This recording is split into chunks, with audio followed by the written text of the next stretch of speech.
years, when I've been interviewed by writers and reporters about affairs, I've had a marriage-strengthening mantra, and it goes like this.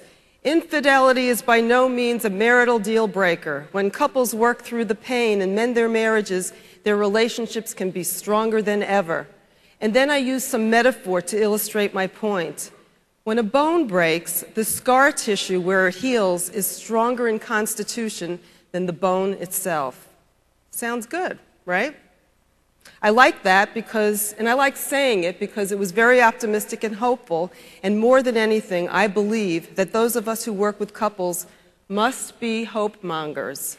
And although I still believe that marriages can and do survive infidelity, I no longer want to give people the message that it's a slam dunk, or that recovery is easy, or that the debilitating pain that it triggers always subsides with time. When researchers like my friend, the late Shirley Glass, use a trauma model to work with couples dealing with infidelity, and others more recently write about the PTSD symptoms in betrayed spouses, it just confirms what I've been seeing in my practice all along. In short, and I know you'll agree, people need to know that infidelity isn't for sissies. And another thing, just in case you weren't aware of this, affairs don't just happen. I have lost count of the number of times when a spouse who's been unfaithful says, I wasn't looking for an affair, it just happened. It's as if these people were simply going about their day, minding their own business, and alas, they suddenly find themselves stark naked in hotel rooms, having breathless, passionate sex as if there's no tomorrow. It just happens, huh? I don't think so. Affairs aren't spontaneous. They require careful planning and decision-making. Often the choices people make that pave the way for an affair, dinner with a coworker, meeting an old boyfriend or girlfriend for a drink after work just to catch up, having lunch with an attractive single neighbor on a regular basis, or sending a lengthy Christmas update to a long-lost heartthrob.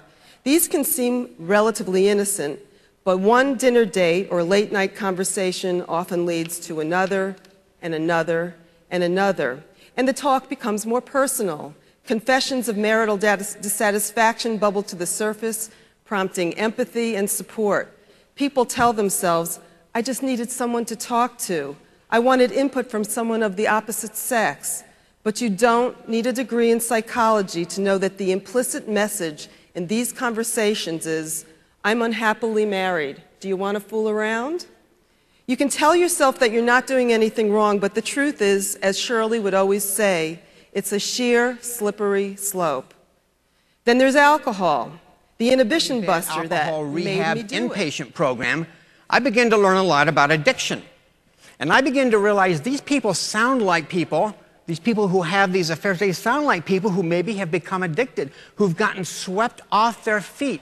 So one of the concepts we're going to use today is that close call friendship is any friendship, any relationship that has the potential for infatuation. Infatuation is the most powerful drug known to man. You think about that statement. Okay. People have died for infatuation. People have moved continents for infatuation. People have given up kingdoms for infatuation. People have given up states for infatuation. Okay?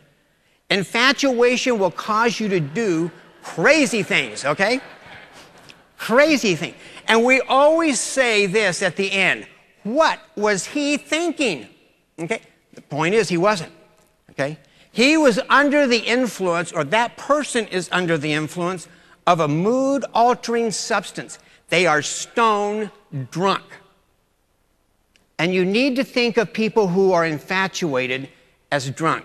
They're under the mood-altering experience. We're going to talk some more about that, when that starts, and how you can point out the actual start of an emotional affair, an emotional relationship that's inappropriate. But you need to think about the infatuated person as not thinking straight. They have got to get sober. They are drunk. They will do things that no thinking person would ever do. What kind of relationship am I talking about? I'm talking